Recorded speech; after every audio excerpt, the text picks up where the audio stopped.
right, beginning the discussion of social and emotional development in adolescence.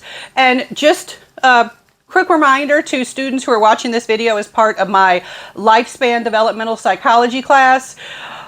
It's going to seem like I'm posting fewer videos for adolescence and adulthood compared to what I posted for pregnancy, infancy, and childhood. And that is on purpose because we only have so much time in the semester, so much that we can cover, and a lot of the mandatory topics are relevant to the early years, or they are covered in the early years chapters. All right, so you're not imagining it. There are fewer videos. So, adolescence. In addition to puberty happening, that was a big focus of the physical development coverage for adolescence. A big social and psychosocial. A big psychosocial development is figuring out identity. And Erikson, our friend Erikson, who had 8 psychosocial stages, usually worded as something versus something else. Well, Erikson also said that identity was a huge task or crisis for adolescents. And so he said that the stage that goes with adolescence, he called it identity versus role confusion. Other people have expanded and agreed with Erikson and said other things about identity, but there is this general agreement that adolescence is a time where you begin, you don't finish, but you begin to work on identity. In other words, you attempt to answer the question, who am I? And you have identity in a variety of domains. You have your career or vocational identity, like what do you want to do when you're done with high school? What do you want to be when you grow up? Some people are still working on that one. It's okay if you don't quite have it figured out. I always love that the comedian Paula Poundstone had this one joke where she says, the reason that adults are always asking little kids what they want to be when they grow up is because they're looking for ideas.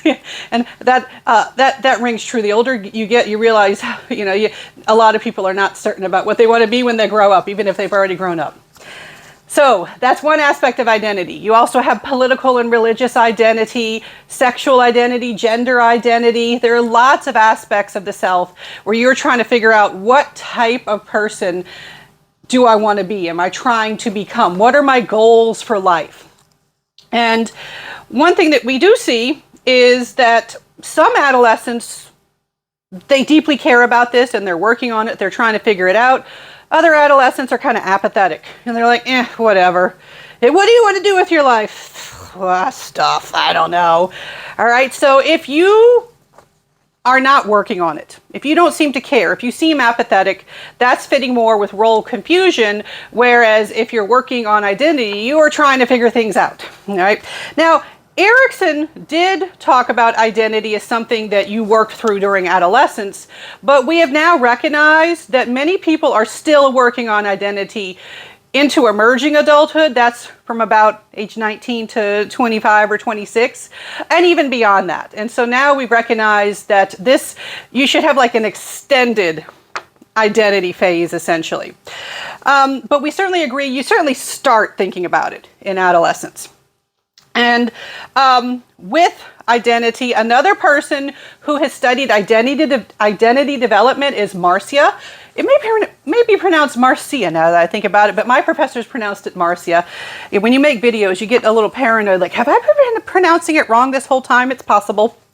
All right, so I'll say Marcia because that's how I was taught it. They extended this and they basically said that when you are working on your identity, you can have different statuses. And your different statuses are based on whether you are committed to whatever identity that you seem to identify with, and whether you're exploring your options. So exploration and commitment, essentially. And what are our categories? All right, well, first of all, you can have diffusion. Diffusion is where you're not committed to anything. You're just like, yeah, whatever. I don't care. I don't know. What do you want? I don't know. What do you feel about religion? Politics? I don't know. Sexual identity? I don't know, whatever. All right, so With diffusion, you are not committed to any type of identity, and you are not exploring your options. You're not thinking about it. You're not working it through. You are not trying to figure anything out. So diffusion is just, I don't care, I'm avoiding it. That sort of behavior. The adolescent does not seem to know or care what his or her or their identity is. Got to give the respect to the NBs out there. And what if you have committed to an identity, but it's not because you've been thinking it through? All right, sometimes we commit to an identity because we've been told that that's who we're supposed to be, not because we've thought it through and made wise decisions. You can have something called foreclosure. Foreclosure is like premature identification. This is where the adolescent, they have commitment without exploration. They adopt the parents' or society's roles and values wholesale without questioning. And they don't do any kind of analysis. They don't look into their options. So this could be somebody, maybe when they were growing up, their parents really wanted them to go to college. So from the time that they could talk, their parents told them, you're going to college, you're going to college, you're going to college. And some parents will even tell you, you're going to become a lawyer, you're going to become a doctor, you're going to become, a business person. Sometimes they even pick what you are going to be. And some folks, they'll be like, all right, I don't have a choice, and so that's my identity. Let's say it's doctor. I'm going to become a doctor. I've always known I was going to become a doctor because my parents told me I was going to be a doctor. Sometimes it's because they were doctors, or sometimes it's because they see that as like an improvement over whatever career, whatever job that they had. All right. Now, how do we know it's foreclosure? Well, if you ask them why, they say, well, I've just always known it. All right, no, but why? Why do you want to be a doctor? What about being a doctor is a good match for you? They won't be able to answer that question. They show that they haven't really considered any alternatives. Well, what else could you have become? It's always been doctor. And sometimes you will get evidence that it was a premature identification too early when, that person who was always told they were going to be a doctor, maybe they go to medical school and they get there and they're like, I don't like this. Or they actually become a doctor and they realize that it's not the life for them. It's not satisfying for them. They may realize later on, like, oh, if I would have explored other options, I might have chosen something that was a better match for me. There are different ways that people can exhibit this foreclosure. The idea is you seem committed. You're like, this is my identity. I know who I am. But if you say, well, why? Like, no, I just am, right? They don't have reasons. They haven't explored their options. Now, what if you have another category, moratorium, another status? With moratorium, you're not committed. You have no idea what you want to do with your life, but you are actively exploring your options. So moratorium has lack of commitment, but exploration. So this is a situation where you don't know where you're going, but you're trying to figure it out. It's meant to be a temporary status. The idea is you want to get to a situation where you've committed, but you want to make sure you make a good decision, that you base it on exploration. So sometimes people graduate from high school, they're not sure what they want to do. They might not go straight to college. They might get some work experience or go into the military or go on a mission for their church or their religion. And the idea behind that is that, well, I'm doing that to get life experience so I can see some of my options.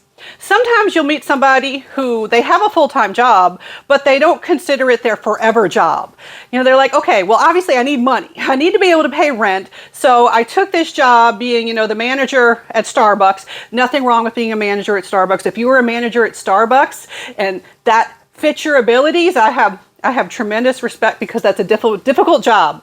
All right, but let's say you have somebody who is a manager for Starbucks. I had a student, in fact, who was in this role, and they would talk about it like, yeah, I don't want to be here forever, but it's good pay, and it gives me the opportunity to meet lots of people and take some part-time classes, and that way I can figure it out. I can get experience to try to figure out, okay, without committing to something before I'm ready, I can figure out, what do I want out of my life?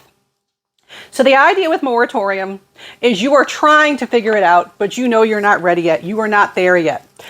Any college student who's ever changed their major, you were exhibiting moratorium type of behaviors. If you go to college and take lots of classes because you want to get different perspectives and learn lots of things, sometimes students will end up in my class and they'll say, I'm not required to take this class. I'm not one of the nursing students or psychology majors who are required to take your developmental psychology class. I'm just taking it because it sounded interesting. I'm just taking it as one of my electives because I wanted to learn about as many fields as possible so I can figure out what I want to do in life. All right? So taking electives that are fun or interesting to you, changing your major, those are indications that you may be in moratorium. Right? So what if you make a commitment but you're still exploring? Right? This is how we describe identity achievement. So identity achievement is where you have a commitment. You're like, this is who I am. But importantly, true identity achievement still involves exploration. You still evaluate whether this is a good fit for you. You evaluate your options. Identity achievement is not blind commitment to an identity. Identity achievement is thinking about your choice and sometimes frequently realizing, yes, that was the right choice.